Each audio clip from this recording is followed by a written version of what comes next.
Nós vamos estudar mais uma vez sobre a calcedônia, a pedra de Calcedônia, né? Aqui em Apocalipse, capítulo 21, versículo 19 diz: e os fundamentos do muro da cidade estavam adornados com todo tipo de pedras preciosas. O primeiro é de jaspe, o segundo de safira, o terceiro de calcedônia. Agora, no Evangelho de Marcos, no capítulo 3, nós vamos ler os textos relativos a esta pedra que está aqui no Evangelho de Marcos, no capítulo 3. O versículo 16 diz: designou os 12 em quem pôs o nome de Pedro. Depois tem Tiago, filho de Zebedeu, e João, irmão de Tiago. Então são esses os textos que nós vamos ler. Vamos orar. Pai amado, no grande nome do teu Filho Jesus, é que nós oramos. Pedimos ao Senhor que a tua bendita e infinita graça venha estar sobre nós, venha nos ajudar, Senhor. Que mais uma vez o teu Espírito Santo venha tomar esta reunião, que ele venha reger esta reunião com a sua unção, com a sua sabedoria, com o seu poder. Toma teu lugar aqui entre nós, Senhor. Vem e manifesta a tua palavra como vida, porque nós necessitamos da vivificação do trabalho da tua palavra. Vem, Senhor, mais uma vez e se revela a nós, porque somente o Senhor é capaz de ir além do que necessitamos, ou mesmo além daquilo que achamos que é a nossa necessidade, porque o Senhor conhece a situação mais profunda do nosso ser, o Senhor conhece a raiz de todos os problemas no nosso coração, na nossa vida. Então nos ajude nessa noite. Vem e nos alimenta, Senhor. Vem e nos restaura. Vem e nos cura, Senhor. Vem e nos cure com o poder da tua palavra.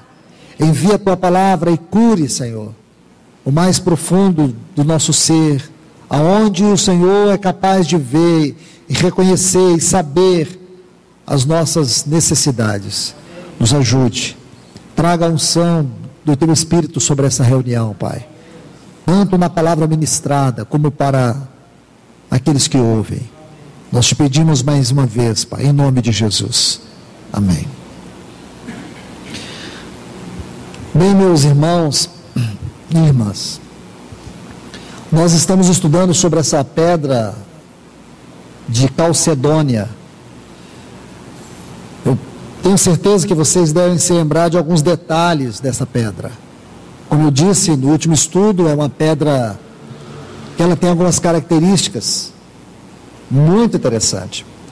E uma dessas características que nós vamos estudar é que esta é uma pedra que ela se forma no vazio, no vácuo de outras pedras.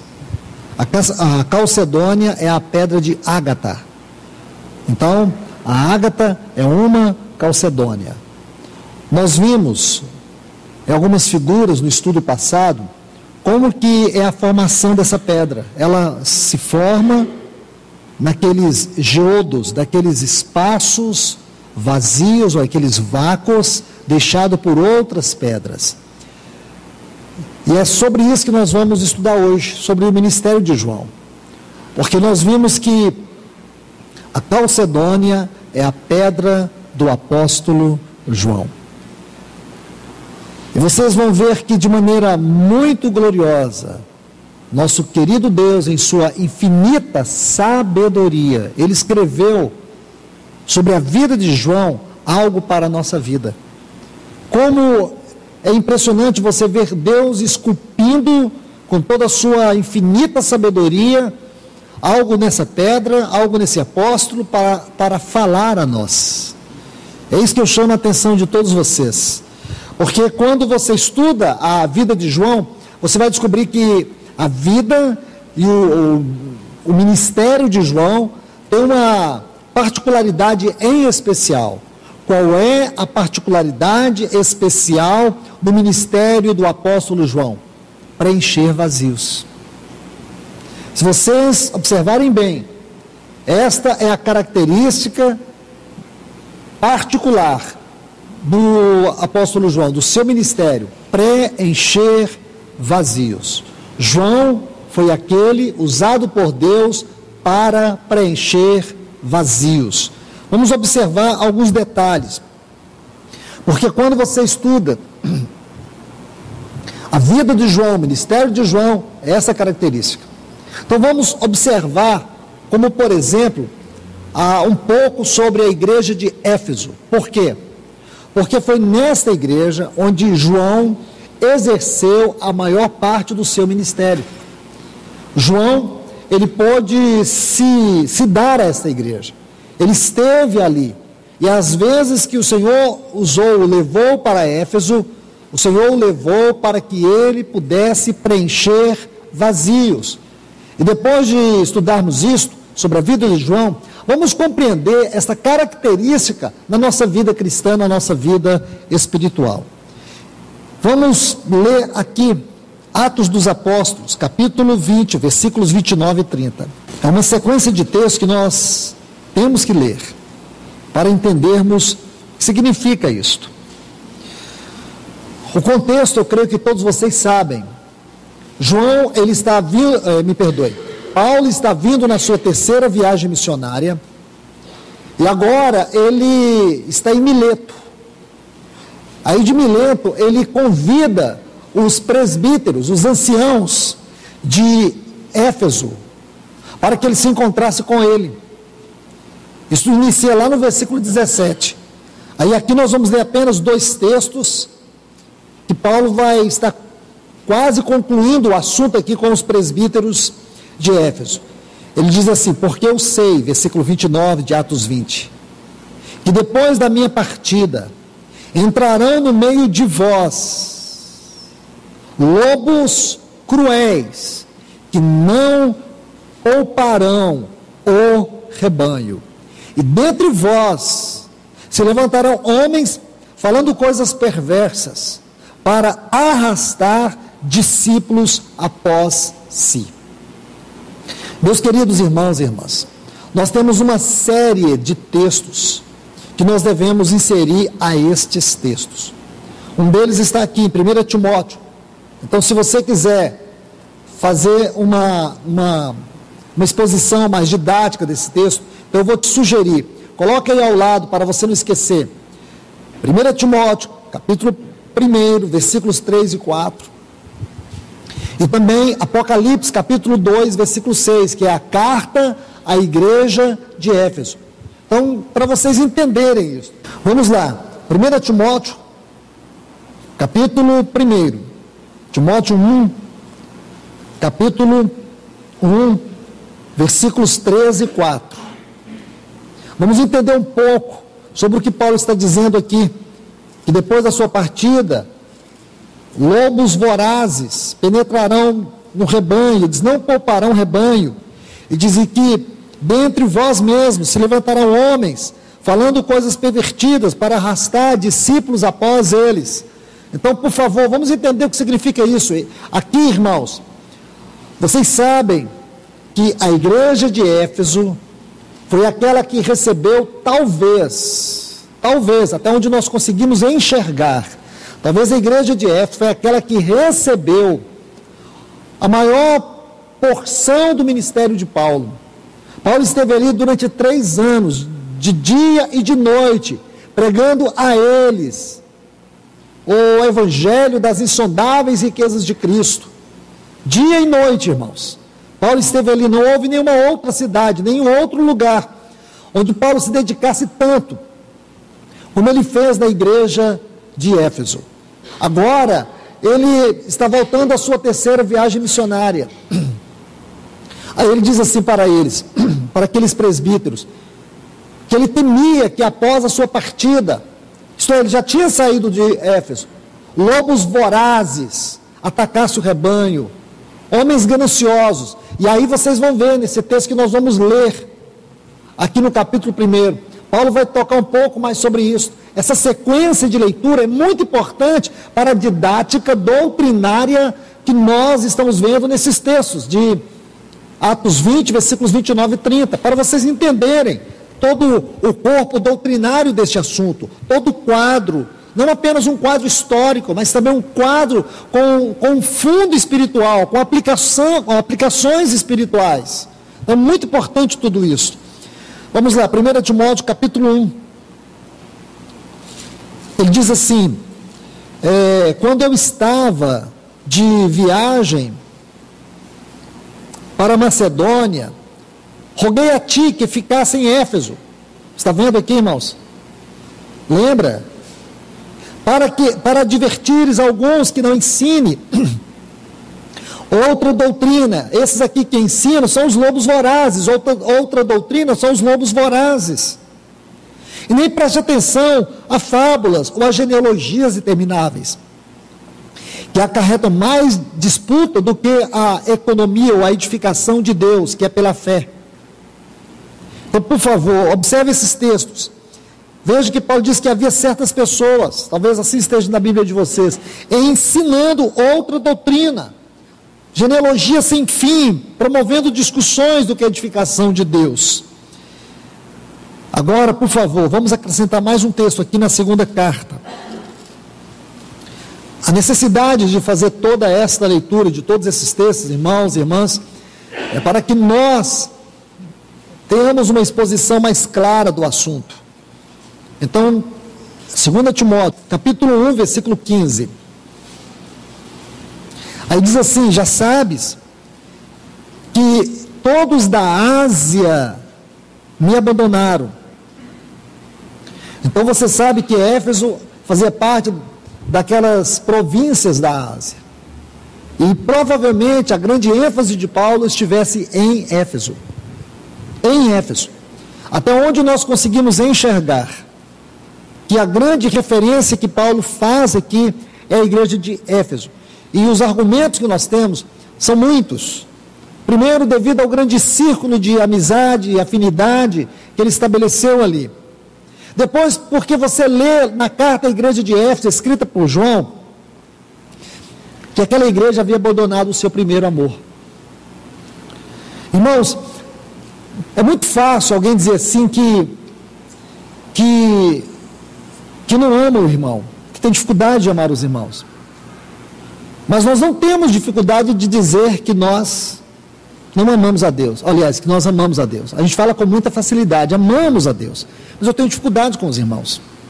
Às vezes você sente que você tem dificuldade com a palavra, mas você acha que você não tem muita dificuldade de orar a Deus. Você sabia que existe algo muito sério nessas coisas? Meus irmãos, a maneira mais clara e prática de você dizer que você ama a Deus é o amor que você tem aos irmãos e o amor que você tem à palavra. Porque amar a Deus é uma coisa prática, e a única forma prática de nós demonstrarmos o verdadeiro amor a Deus é amando os irmãos e amando a sua palavra. Cantar o amor de Deus não significa nada, porque adoração não é ação, é reação. Da mesma forma, orar, chorar diante de Deus, essas coisas, irmãos, devem ser consequência da nossa realidade espiritual de comunhão com os irmãos e com a palavra. Porque quando você passa a ter uma vida com Deus, baseada na adoração, baseada na oração, ser uma realidade prática de comunhão, ser uma realidade prática na palavra, a única coisa que a adoração e a oração vai fazer com você nesse sentido é tornar um hipócrita religioso. Sabia? Quando nós cultivamos a oração, quando nós cultivamos a adoração, ser uma vida prática, clara, bíblica com Deus, sabe o que nós nos tornamos? Religiosos. Com toda a hipocrisia da religião, com toda a hipocrisia que a religião proporciona. Por que as pessoas falam tanto de oração, falam tanto de adoração, gostam tanto disso? Porque isso é fácil, irmãos. Orar nesse sentido é fácil, adorar nesse sentido é fácil. Agora, viver com os irmãos. Amar a palavra. amar a palavra. Não é amar no sentido de obter dela conhecimento, mas vida, andar, se esforçar, lutar, se entregar para que ela penetre, para que ela nos corrija, para que ela nos lave, para que ela nos limpe, para que ela nos quebrante, para que ela nos converta, para que ela nos leve a arrependimento. Essa relação nós queremos ter com a palavra. Então, irmãos, isso é sério, nós precisamos rever o nosso padrão de amor, porque a igreja de Éfeso era uma igreja que tinha muitas obras, ela se tornou uma igreja religiosa, porque o fundamento da realidade da vida da igreja, da realidade de serviço da igreja, deve ser o amor, e isso faltava a esta igreja. Então, meus irmãos, veja, Paulo gastou 3 anos, noite e dia, ensinando, admoestando esta igreja. Ele chega a dizer lá em Atos capítulo 20, o versículo 31, ele diz assim: noite e dia, com lágrimas. Você pode ver lá no texto, noite e dia, com lágrimas, não deixei de lhes anunciar todos os desígnios de Deus. Ele esteve lá ministrando a esses irmãos com lágrimas. Sabe o que ele diz agora? Eu te deixei em Éfeso para advertires alguns que não ensinem outra doutrina, que não fique ensinando essas genealogias sem fim, que não fique fazendo disputas ou discussões vazias. Timóteo, todos da Ásia me abandonaram. Aí, se você agora quiser adicionar mais um texto, Apocalipse capítulo 2, versículos 5 e 6, quando ele diz assim, o Senhor diz assim para essa igreja: lembra-te, pois, de onde caístes, arrepende, volta e pratica as primeiras obras. O Senhor está dizendo para ela: e se não, venho a ti e moverei do teu lugar o teu candeeiro, caso não se arrependas. Então o Senhor está falando agora duramente. Agora está falando através de quem? Através de João. Então, por favor, irmãos, deixe-me colocar algo. Deus usou Paulo para poder ensinar a igreja de Éfeso. Deus usou Paulo para poder instruir esta igreja. Mas a igreja de Éfeso, ela agora não tem mais Paulo. Já faziam 30 anos que Paulo havia sido morto e sepultado. E ele havia deixado um vazio, porque as suas últimas palavras foram dadas a Timóteo provavelmente uns 30 anos depois que João escreve. Agora não tem Paulo, agora não tem mais Timóteo. Agora a igreja de Éfeso tem um vazio dentro dela. E sabe quem é que vai preencher agora esse vazio? João. Então esses versículos aqui, 5, 6, de Apocalipse capítulo 2, é o ministério de João na igreja de Éfeso. Agora João é usado pelo Senhor para poder preencher o vazio deixado por Paulo e deixado também por Timóteo. O que aconteceu aqui, irmãos? Justamente aquilo que a gente viu na igreja em Éfeso.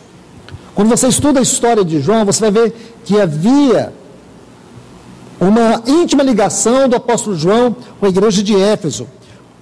Nós sabemos que, primeiro, João esteve em Jerusalém.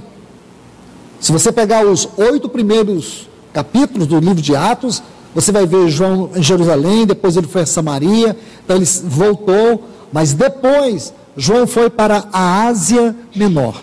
Especialmente, ele esteve lá na cidade de Éfeso.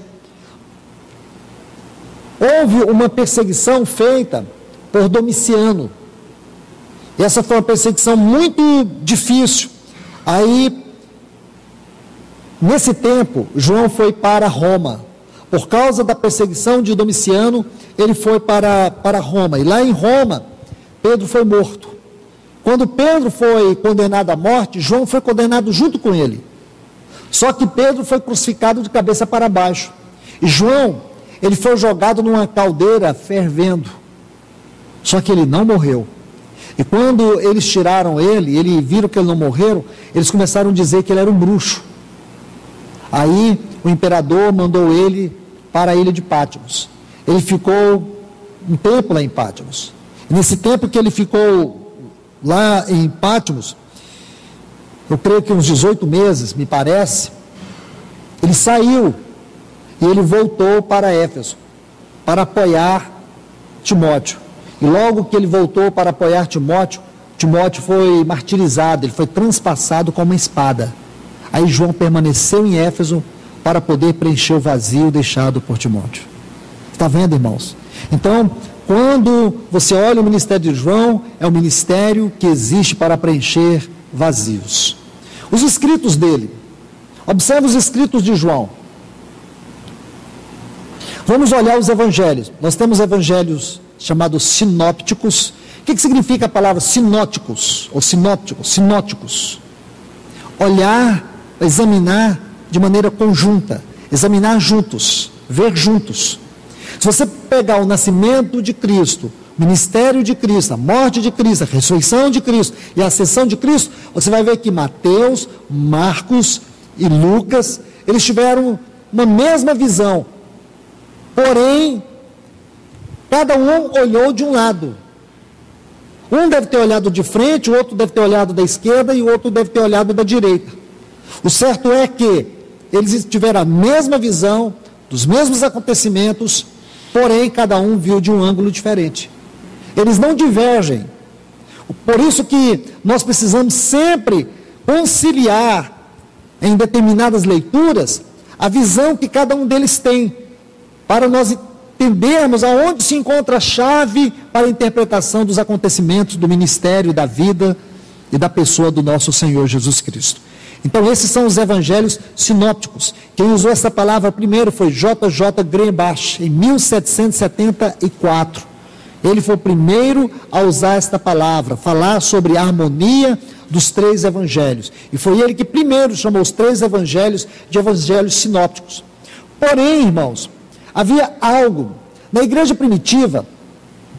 Se vocês estudarem sobre a igreja primitiva, a história da igreja primitiva, especialmente nos 100 primeiros séculos, mas você pode abranger um pouco, estudar até os 4 primeiros séculos, vocês vão ver que as grandes heresias que surgiram na igreja, as primeiras heresias que estavam surgindo na igreja, tinha uma forte relação com a pessoa e com a obra do nosso Senhor Jesus. Então você pega ali o docetismo, ebionismo, arianismo, muitos desses, eutiquianismo, estes movimentos que surgiram dentro da igreja, que tinha alguns uma mistura de gnosticismo. Gnosticismo era uma mistura de judaísmo, paganismo e cristianismo. Foi uma filosofia religiosa que por mais de 150 anos procurou perverter a igreja do Senhor Jesus. Gnosticismo. Você vai ver que 8 epístolas do Novo Testamento foram escritas contra essa terrível heresia. Então, meus irmãos e irmãs, quando você estuda os primeiros séculos da história da igreja, você vai ver aqueles movimentos, aquelas heresias, com o único propósito: a pessoa e a obra de Cristo. Então você vai ver o Evangelho de Mateus, lindo evangelho, é um rico evangelho, é conhecido como Evangelho do Reino. Sua ênfase está no reino do Messias. Sua ênfase é esta, o reino de Deus. Quando você estuda o Evangelho de Marcos, vai mostrar Jesus numa ótica humana. Veja a sua vida, veja os seus sofrimentos. Talvez nenhum destes evangelhos pode tratar com tantos detalhes, com tantas riquezas de palavra, a humanidade do nosso Senhor. Por isso ele é chamado nesse evangelho, e esse evangelho é o evangelho do servo.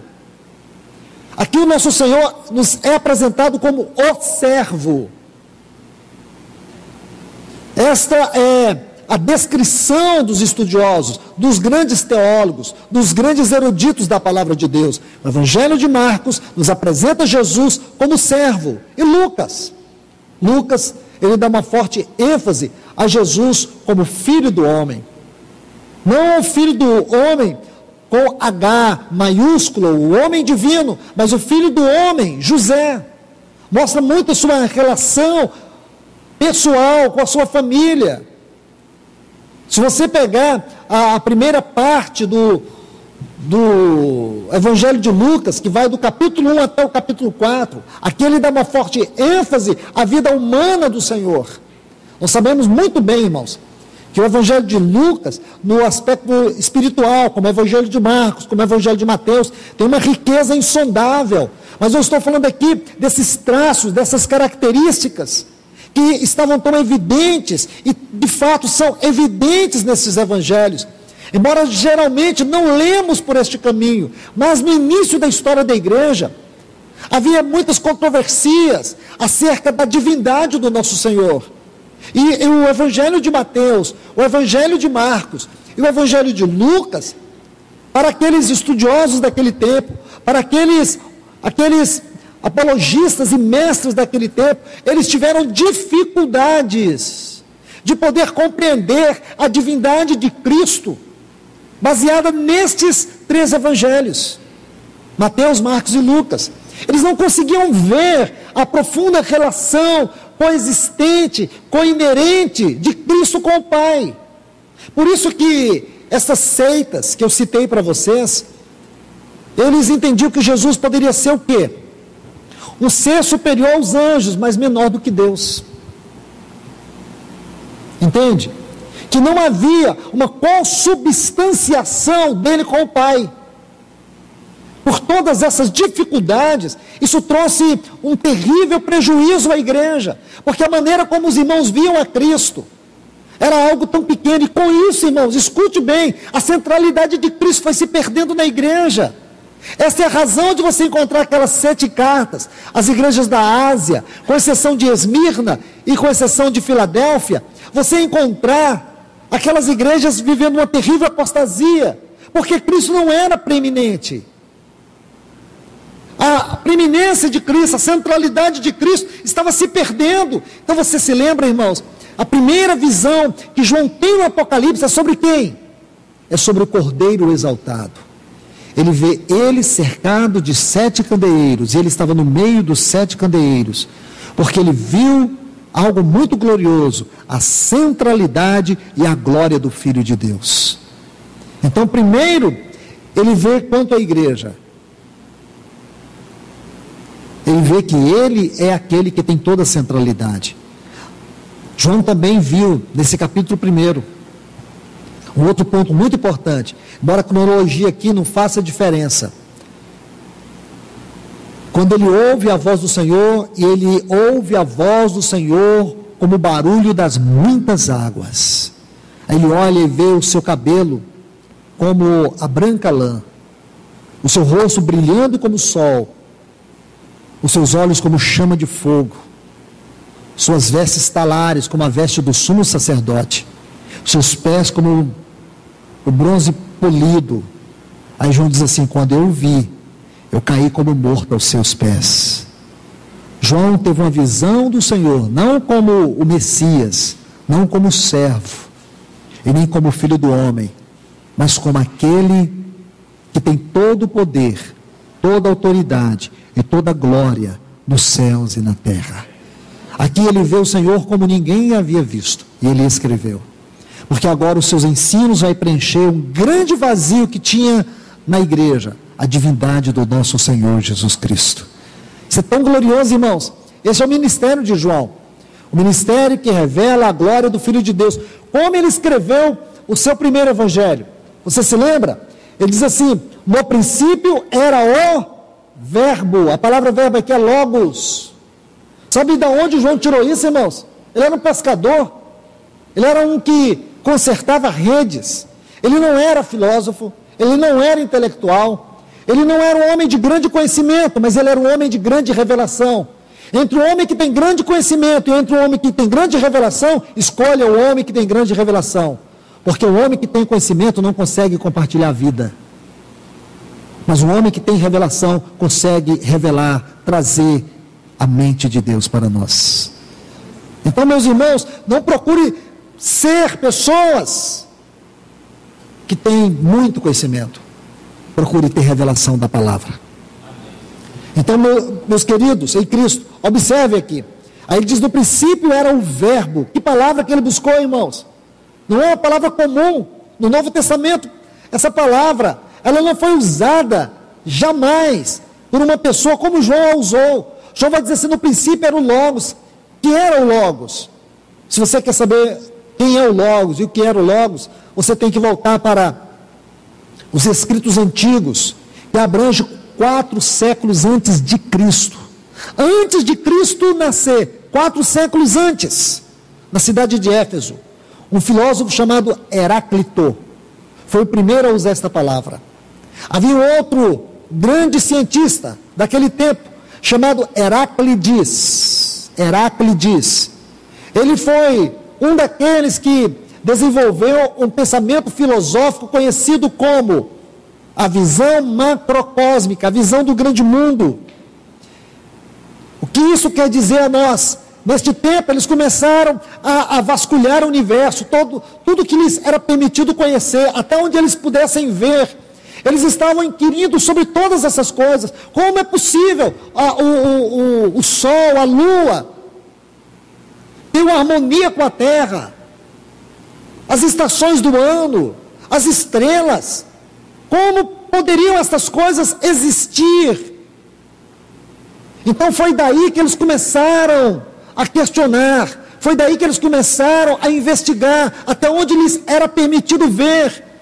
E foi isso que eles chamaram de visão macrocósmica, a visão do grande mundo. E nessa visão do grande mundo, eles entenderam que havia uma causa, havia uma razão, havia uma mente que estava por detrás do universo. Esta mente que estava por detrás do universo era a mente que governava tudo. Não podia nada existir se não houvesse essa mente. Uma mente muito mais poderosa, infinitamente maior do que a mente do homem. Esta mente que estava por detrás de todo o universo é que sustenta, e que foi a causa e a razão de tudo que havia. Pensa, irmãos, aí veio Heráclito.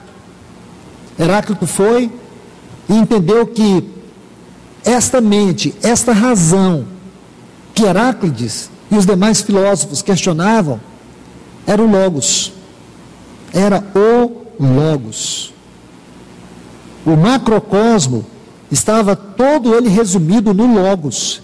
Grandioso isso, né, irmãos? Agora você toma esse versículo primeiro, de João capítulo 1.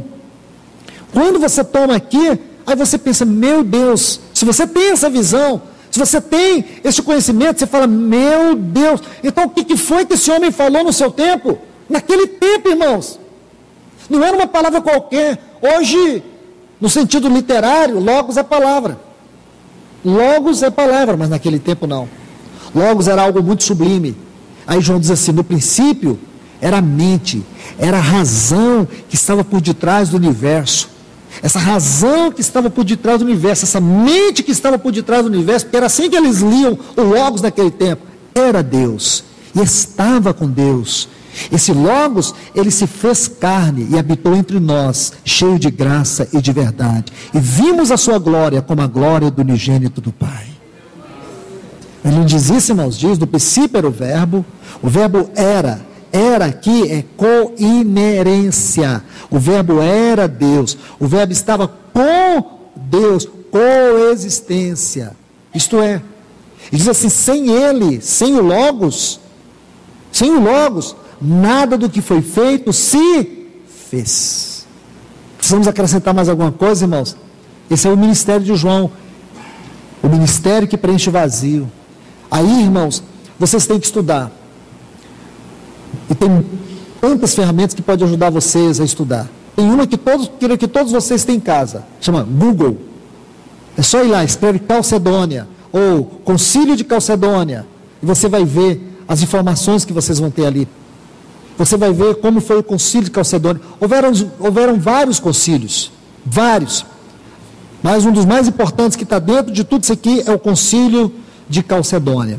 Mas, para concluir, para a gente colocar um pouco de aplicação espiritual aqui, depois, no próximo estudo, o Senhor permitindo, a gente volta aqui, porque esse assunto da intrusividade dessa pedra, o assunto que envolve aqui o trabalho de Deus para constituir essa pedra dentro de outra pedra, tem muito ainda que nos ensinar. Mas, por favor, vamos colocar um pouco de aplicação espiritual. Então, o ministério de João é o ministério que preenche os vazios. Se você for ver, o evangelho dele foi o último a ser escrito, ali pelos anos 85 a 95.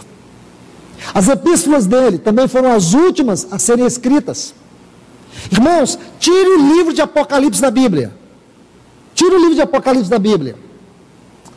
Se você tirar o livro de Apocalipse da Bíblia, irmãos, toda a Bíblia perdeu sentido.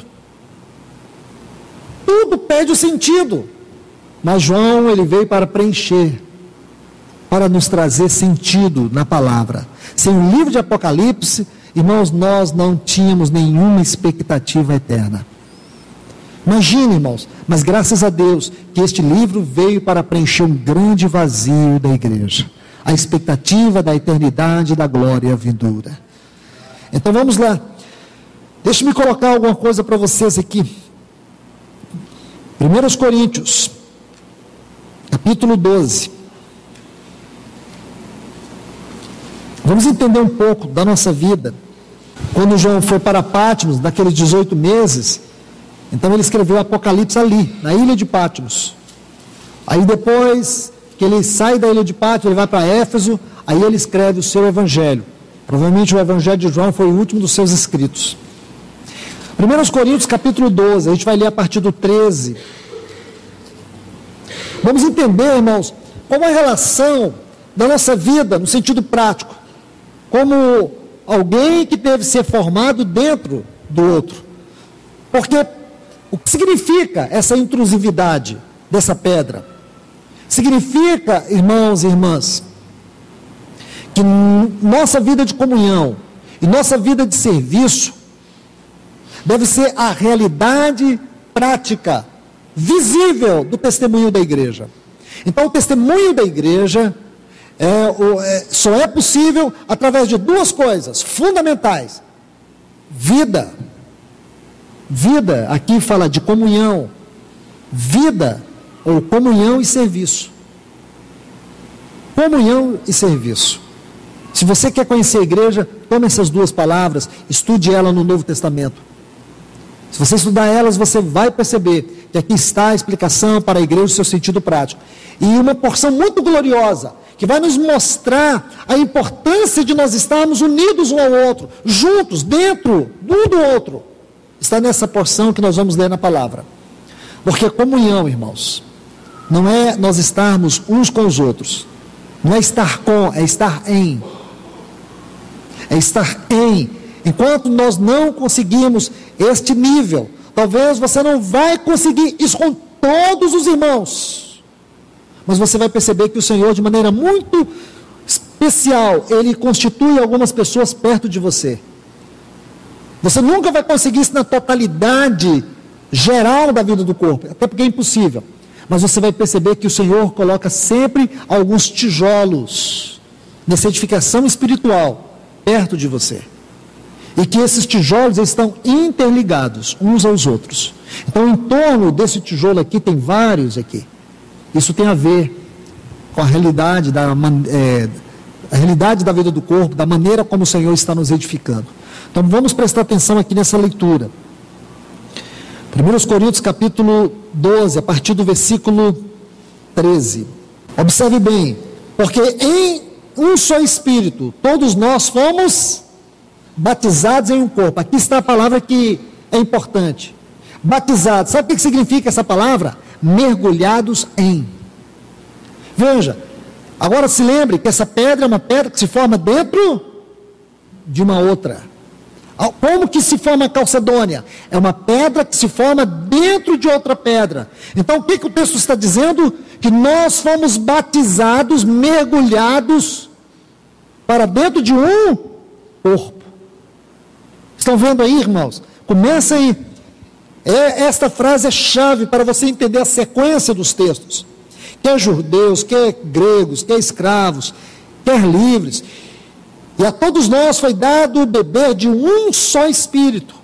Porque também o corpo não é um só membro, mas muitos. Então esses muitos membros, eles foram todos inseridos, batizados, mergulhados para dentro de um corpo. Se disser o pé, porque não sou mão, não sou do corpo, nem por isso deixa de ser corpo. Se o ouvido disser, porque não sou olho, não sou do corpo, nem por isso deixa de ser. Se todo o corpo fosse olho, onde estaria o ouvido? Se todo fosse ouvido, onde o olfato? Mas Deus dispôs os membros, colocando cada um deles no corpo. Em que sentido? É este o sentido de batizados no corpo. Como lhe aprouve. Essa palavra aprouve é na maneira que lhe traz satisfação. Quero que você grave esta tradução deste vocábulo, aprouve. Deus colocou cada um de nós batizados. Não é o batismo nas águas não, irmãos, não confundam as coisas. Ele está falando aqui de batizados no corpo, inseridos, mergulhados. Foi uma palavra que Paulo buscou para falar do laço de intimidade que nós temos que ter na comunhão e no serviço. E vocês vão ver como Deus faz isso. Deus faz isso com o propósito que isso lhe traga prazer. O que significa que tudo aquilo que é diferente do que está nesses textos provoca o que? Tristeza ao coração de Deus. Então vamos observar com cuidado. Ele diz assim: se todos, porém, fosse um só membro, onde estaria o corpo? O certo é que há muitos membros, mas um só corpo. Não podem os olhos dizer à mão, não preciso de ti, nem a cabeça ao pé, não preciso de vós. A cabeça aos pés, não preciso de vós.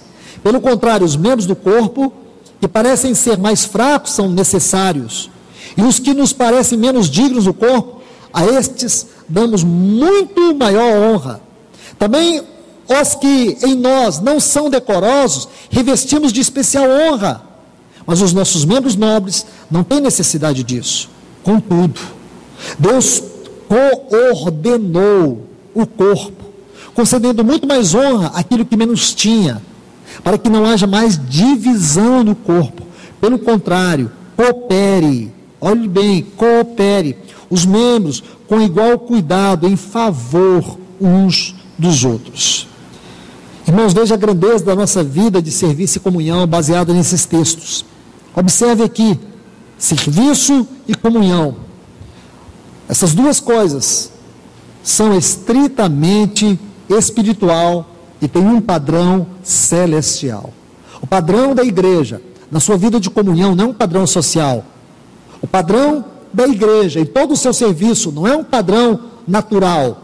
O padrão para a comunhão, o padrão para todo o serviço na igreja é um padrão celestial. E deve, veja bem, o padrão celestial deve reger todas as coisas na vida da igreja. Você se lembra, irmãos, quando o Tiago e o João, eles dizem para o Senhor Jesus: Mestre, permita que lá no teu reino, nós dois possamos sentar um à tua direita e o outro à tua esquerda. O Senhor Jesus disse: não sabeis o que pedis. Aí o Senhor admoesta-lhes assim: não deve ser assim convosco. O mundo é assim, porém com vocês não. Está vendo, irmãos? Por quê? Porque o padrão do mundo é diferente do padrão de Cristo.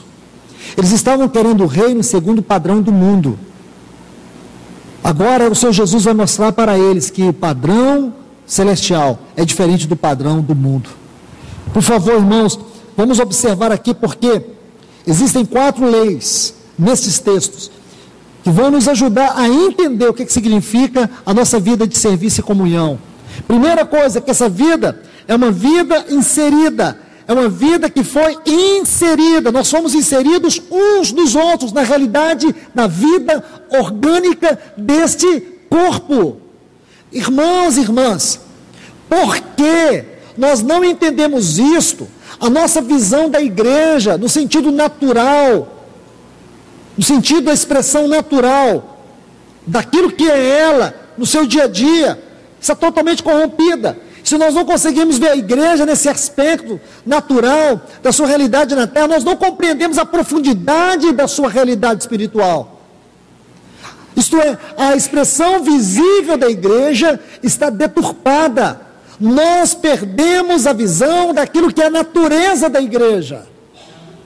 Então, por favor, a primeira lei é a lei da singularidade e da cooperação.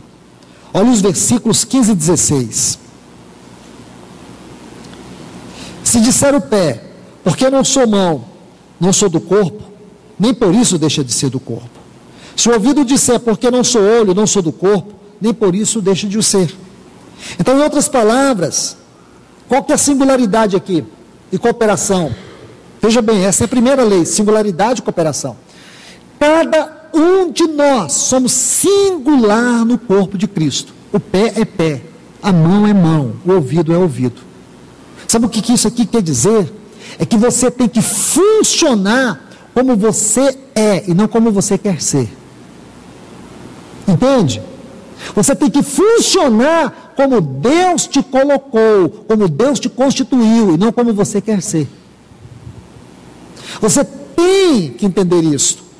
Porque muitos irmãos, eles querem uma medida que Deus não deu para eles. Eles acham que, funcionando de tal maneira, eles seriam mais realizados. Nós não funcionamos para nos sentirmos realizados pessoalmente. Nós funcionamos na vida do corpo para que Deus tenha satisfação em nós. Como lhe aprove. Lembra que eu disse para vocês? Guarde esta palavra. Deus colocou cada um de nós como Ele quis, para o seu prazer e não para a nossa alegria. Muitas vezes, para você funcionar como Deus quer, você tem que deixar que a cruz trabalhe. Você tem que perder. Paulo diz assim, parece que nós, os apóstolos, Deus colocou em último lugar, somos escórias, o lixo do lixo. Isso que ele estava dizendo. Naquele tempo, era a realidade de um apóstolo. Hoje, apóstolo, nos nossos dias, é status. Hoje, apóstolo é o maior. Hoje, apóstolo é aquele que é mais servido. Hoje, o apóstolo é aquele que senta no trono. Isso é vergonhoso, irmãos. Isso é vergonhoso. Isso não é ministério, isso é monastério. Isso é maligno. Isso não é de Deus. Entende, irmãos? Nós precisamos ter uma reação pela palavra, tudo aquilo que fere o caráter da igreja, o caráter do corpo, que traz tristeza ao Senhor. Entende, irmãos? Não é só ficar vendo essas indignações na internet e não ter uma posição prática. Porque tem aquele templo de Salomão, que na verdade não tem nada de Salomão ali, até seria uma vergonha fazer um templo de Salomão. Aquele ali é o pior testemunho para a igreja e para o evangelho dos nossos dias, irmãos. Imagine cada pessoa que passa na porta e vê aquilo lá. Eles vão pensar que Deus é aquilo, que a igreja é aquilo, que o povo de Deus é aquilo. E não tem nada a ver com a igreja, irmãos. Já me perguntaram se esse homem é o anticristo. Ele está mais para um anti-satã. Porque anticristo não, irmãos. Isso é maligno. Vocês me desculpem, mas a gente tem que ser claro na nossa posição cristã, na nossa posição bíblica. Como é possível, irmãos? Você tem que entender, nós temos que funcionar. É porque a igreja não tem funcionado, é que essas coisas megalomaníacas, demoníacas, têm surgido com tanto poder, porque a igreja está se perdendo na realidade da sua vida do corpo. Irmão, singularidade é a primeira lei. Funcione como Deus quer. Funcione como você é. Funcione com a medida que Deus te deu. Funcione com o talento que Deus te deu. É um talento? Funcione com um. É 5? Funcione com 5. É 2? Funcione com 2, mas seja fiel. Mas também coopere. Porque cooperação é uma coisa fundamental. Coopere. Onde foi que Deus chamou você para cooperar? De repente você não pode ir, mas você pode cooperar. Alguns cooperam de várias formas. Existem várias formas que alguém pode cooperar. Quantas pessoas cooperavam no ministério de Cristo? Quantas pessoas cooperaram no ministério de Paulo? Então coopere, porque cooperar também é serviço. Cooperar também é trabalho. É lindo, irmãos, você chegar e ouvir irmãos dizer assim, olha, você foi para a obra, eu estive orando. E pode ter certeza que aquela oração deve ter tido muito mais peso espiritual do que qualquer outro serviço que eu tenha feito. Porque aquela oração daquela pessoa deve ter feito algo muito poderoso diante de Deus. E olhar para isso é tão importante, irmãos, porque ninguém faz nada sozinho. No corpo você não está sozinho. Você é gerado, você é batizado, você é inserido lá dentro com os outros. Lembra? Fomos batizados em um só corpo. Então você não está sozinho. Lembra? Não existe só um membro do corpo. Existem vários. Cada um com a sua singularidade. Eu sou diferente de você. Você é diferente de mim. Mas nós cooperamos juntos. Não é? Imagine, irmãos, você olha para o corpo, quantos membros estão funcionando em frações de segundo ao mesmo tempo? Imagine, isso é corpo. O fato de vocês estarem aqui ouvindo, isto é corpo. Porque vocês não estão aqui apenas para ouvir, vocês estão aqui recebendo. Aqui não é simplesmente uma questão de um falar e os outros ouvir, questão de receber, e o que vocês recebem é vida, e o que é vida em vocês vai transbordar, vai fluir e vai atingir outros. Amém? Vamos à segunda lei, lei da função e da diversidade. Versículos 17 e 18. Se todo o corpo fosse olho, onde estaria o ouvido? E se todo o corpo fosse ouvido, onde estaria o olfato? Mas Deus dispôs os membros, colocando cada um deles no corpo como lhe aprouve. Então Deus te colocou como Ele quis. Em nossa vida de comunhão, nós devemos deixar espaço para que outros irmãos funcionem. Não queira fazer tudo. Olha o que Ele diz. Olha o que Ele diz, irmãos. Se todo o corpo fosse olho, onde estaria o ouvido? Isso quer dizer, meu irmão, minha irmã, funcione, dando espaço para que outros funcionem. Não queira ser tudo e nem queira fazer tudo. Funcione só na medida que Deus te colocou. Porque se você entender a medida que Deus te colocou, haverá espaço para que outros funcionem também. Estão entendendo, irmãos? Função e diversidade. Função. Vamos observar aqui. O que significa função? Função é o encargo, é o chamamento. Mas dentro dessa função existem diversidades. Está vendo? Existem diversidades. A função tem algo a ver com o serviço. Qual é o serviço? Qual é o dom? Qual é o talento? Em que medida o Senhor te confiou algo? Ele te confiou. Irmãos, todos nós, porque a Bíblia diz assim, importa que todos nós compareçamos perante o tribunal de Cristo. Por que vamos comparecer? Para que possamos dar conta de tudo aquilo que fizemos no corpo. Ou que fizemos no corpo. Então, meus irmãos, se vamos comparecer no tribunal de Cristo, é porque temos algo para poder responder a Ele. Então, isso implica dizer que a cada um de nós, Deus confiou uma responsabilidade, uma medida. Não se envolva com aquilo que o Senhor não está envolvido. E não se envolva também com aquilo que Deus não te chamou. Irmãos e irmãs, muito cuidado com as distrações espirituais, que nós chamamos de obra, de serviço, de ministério, de dom, seja lá o quê. Porque essas coisas, talentos, se não for a medida de Deus para você, se não for o chamado de Deus para você, é uma perigosa distração que pode fazer você perder no reino de Deus.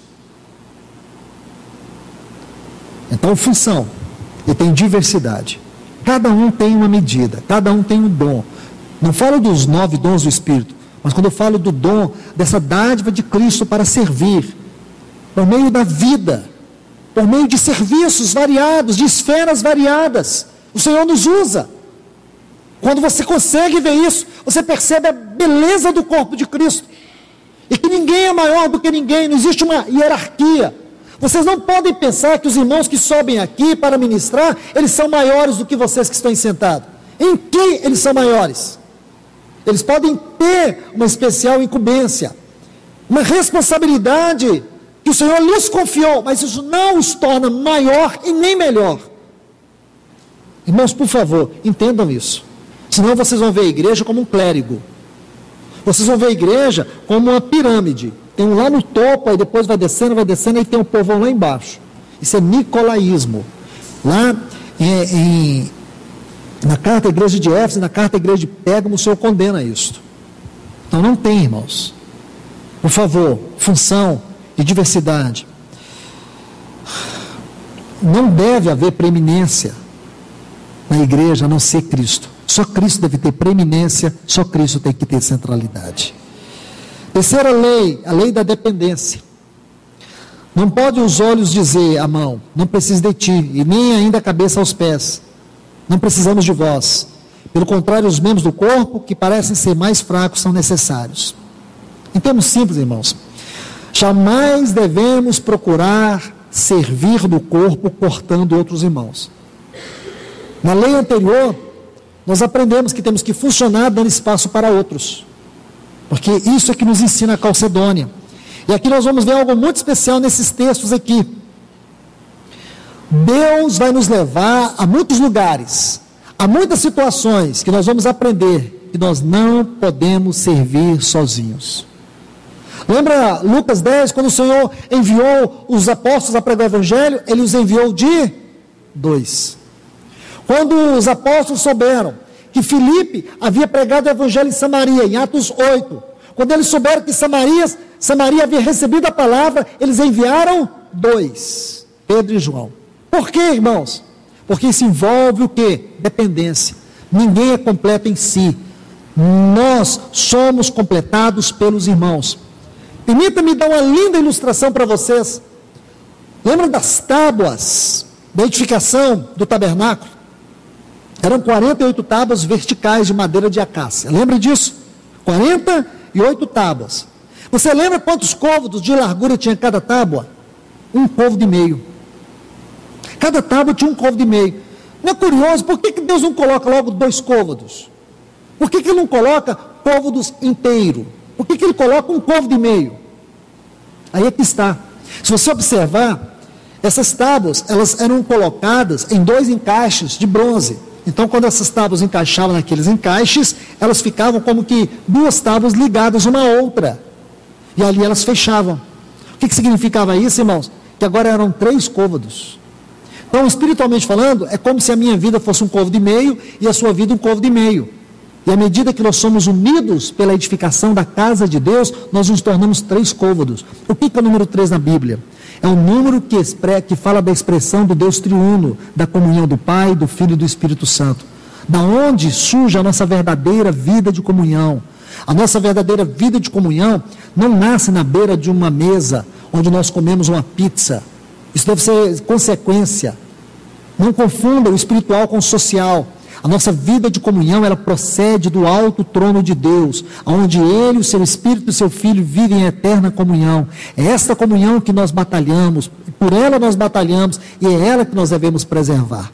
Então você vê, uma tábua depende da outra, e assim elas completavam. Então veja bem, você é completado no outro irmão, você nunca está sozinho. Na vida do corpo de Cristo não existe a palavra indivíduo, só existe a palavra membro. Você fala assim, no meu corpo tem uns indivíduos, tem isso? Não, tem membro. Por quê? Indivíduo fala de uma pessoa individual, uma pessoa isolada, uma pessoa que vive de si para si mesmo. Então a gente fala um indivíduo, uma pessoa qualquer, é um termo genérico. Mas quando você fala membro, a ideia é que ele está ligado a alguém. No corpo de Cristo não tem espaço para indivíduos. No corpo de Cristo só existe membros. Amém? Vamos para a última lei, vamos terminar aqui. Lei da unidade. Lei da unidade. Versículos 24 e 25. Deus coordenou o corpo, concedendo muito mais honra àquilo que menos tinha, para que não haja divisão no corpo. Pelo contrário, coopere os membros uns com os outros. Então nós podemos chamar aqui lei da unidade e da cooperação. Irmãos, nós temos que decididamente rejeitar toda forma de divisão. Então às vezes você pensa assim, mas então eu saí daquele grupo espiritualmente estrambólico onde eu reunia, será que eu não me dividi? Irmãos, entenda o que é divisão. Divisão é você estar fora da realidade daquilo que é o corpo de Cristo. Só existe uma forma de divisão espiritual, está fora da realidade do corpo de Cristo. Não é porque você deixou a denominação A, B, C ou D. Isso não tem nada a ver. Divisão é quando você sai da realidade daquilo que é o corpo de Cristo. Toda experiência fora da realidade do corpo de Cristo é divisão. Então a vontade de Deus é que não haja divisão, é que haja o quê? Unidade. Por isso que nós somos batizados, inseridos para dentro da vida deste corpo, porque só aí nós podemos encontrar a verdadeira realidade de serviço e o verdadeiro significado de comunhão. E aqui nós vamos ter o quê? Unidade. A unidade abrange tanto a comunhão como também todo o serviço, porque a maneira como nós vivemos tem uma única expressão e todo o nosso serviço tem um único propósito. Verdade, a única expressão e o único propósito, a única expressão da nossa comunhão é o Deus triuno. E o único propósito é a edificação da casa de Deus. Então, meus irmãos e irmãs, lindo isso, essa maravilhosa visão da Calcedônia, como ela se forma, nos traz essa preciosa lição. Serviço e comunhão, ou comunhão e serviço. Que Deus vos abençoe e que esta palavra continue falando nos vossos corações.